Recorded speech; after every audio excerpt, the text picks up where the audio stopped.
Hey, everyone. Welcome back to Laugh and Learn English. I'm Sarah. And I'm Mark. We're here with another fun episode to help you improve your English, one laugh at a time. Today, we're diving into something we all know and use, the chat room. That's right. Whether you're texting friends, joining online forums, or even messaging in a group, the chat room is where we all hang out these days. And sometimes things can get a little interesting. Let's start with some key vocabulary for the chat room. These are words you probably see all the time. Our first word is a message. A message is just a text you send to someone. For example, I sent Mark a message to ask him about today's show. Exactly. And our second word is chat. It's when two or more people are sending messages to each other. For example, we had a fun chat about the weekend plans. Mark had a boring chat with his internet provider. Poor Mark. Okay, next is emoji. These are the little pictures or faces you send to express emotions, like a smiley face or a thumbs up. For example, Sarah sent me a happy emoji when I told her the good news. Yep, they're great when you can't find the right words. The last word is notification. This is a little alert that tells you someone has sent you a message. For example, I got a notification from our chat group. Now, let's practice using these words in a chat room situation. Imagine Sarah and Mark are texting each other. Let me grab my imaginary phone. Got it. Okay, so let's say Mark sends me a message. I get a notification on my phone. My message says, "Hey Sarah, are we still on for the podcast later?" In a serious voice. Of course, I see the message, but I decide to wait a bit before replying. What? Sarah, no, you're supposed to reply right away. Fine. I reply, yes, Mark. I'm ready when you are, and I added a happy emoji because, well, I'm happy. And I reply, great, see you soon. And I add a thumbs up emoji. Now that we know the vocabulary and how to use it, let's talk about something really important, chat room etiquette. Yes, the do's and don'ts of chatting online. You don't want to be the one sending 100 messages in a row, right? Exactly. So, rule number 1, don't spam. That means don't send a bunch of messages in a row. Give people time to reply. Rule number 2, be polite. Just because you're online doesn't mean you can forget your manners. Say please, thank you, and be respectful. And rule number 3, use emojis wisely. Don't overdo it with too many emojis. 1 or 2 are enough to show how you're feeling. Last but not least, keep it simple. No need to write a whole essay in the chat room. Get to the point. Okay, let's quickly review what we've learned today.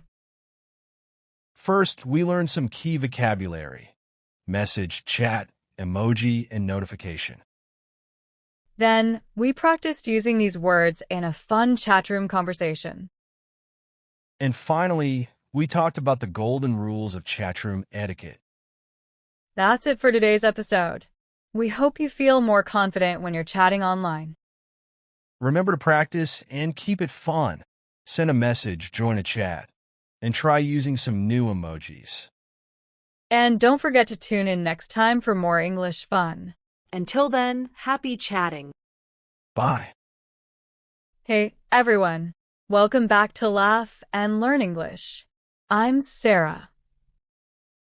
And I'm Mark. And today, we're jumping into something we all know and love, the chat room. That's right. Whether you're texting your friends, chatting in a group, or sending a quick message to a coworker, chat rooms are a big part of how we communicate today.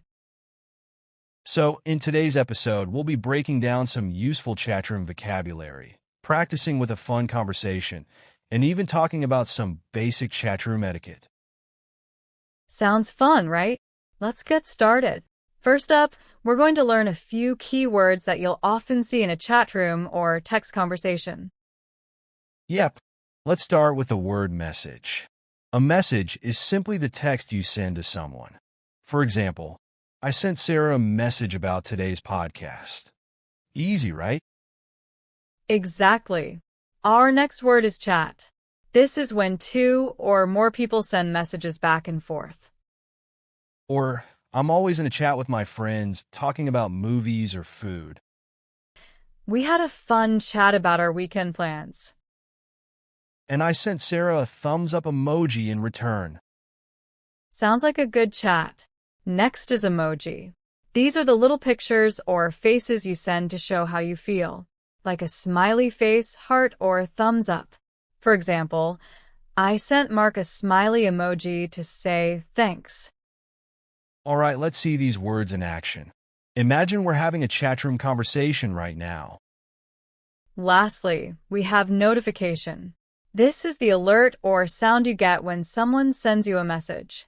For example, I got a notification that my friend texted me.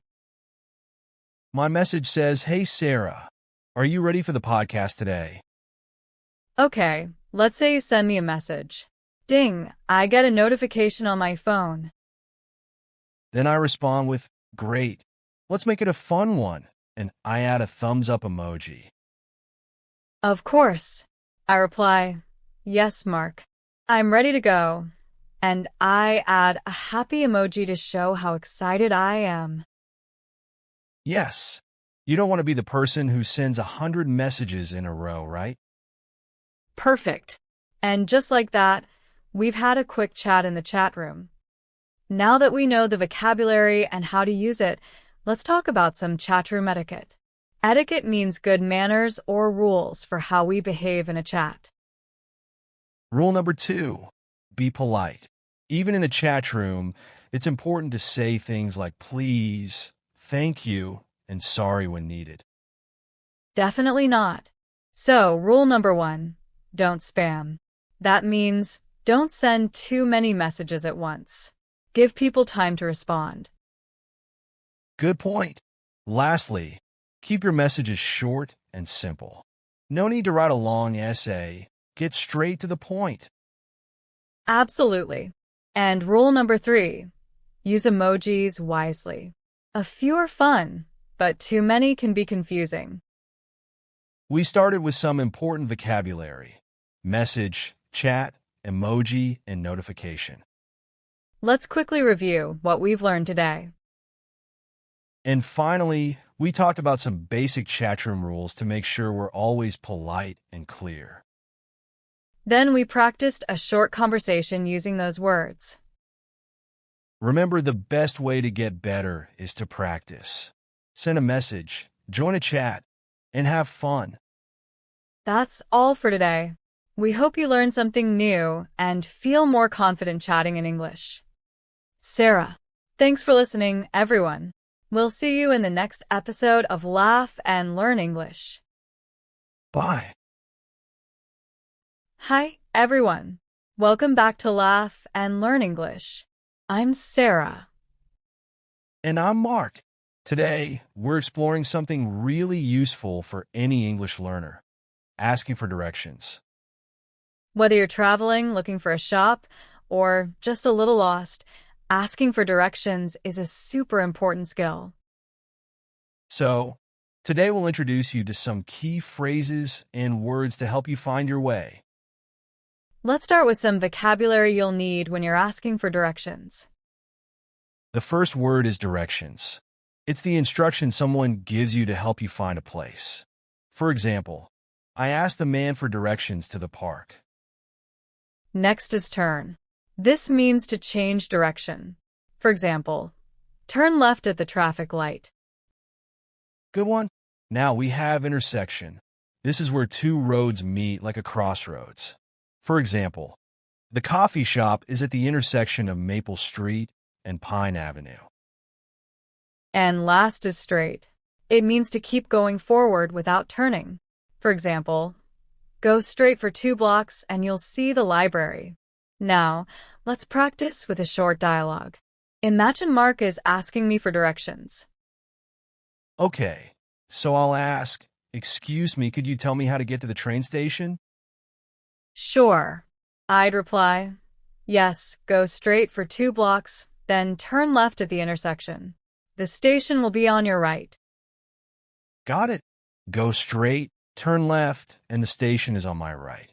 Thanks. See? Simple, but super useful when you need to find your way. Now, let's talk about how to give directions politely. When someone asks you, it's always good to be clear and kind. Yes. You can start by saying, sure, I can help, or let me think for a moment. It shows that you're happy to assist.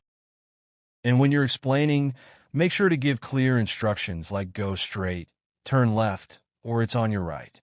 Simple phrases work best. Exactly. And if you don't know the answer, it's totally fine to say, sorry, I'm not sure, or I'm not familiar with this area. Let's review what we've learned today. We learned some important vocabulary: directions, turn, intersection, and straight. Then we practiced a simple conversation where someone asked for directions. And we learned how to give directions politely and clearly. That's it for today. We hope you feel more confident asking and giving directions in English. Practice makes perfect, so don't be shy. Try asking for directions the next time you're out and about. Thanks for joining us on Laugh and Learn English. We'll see you in the next episode. Bye.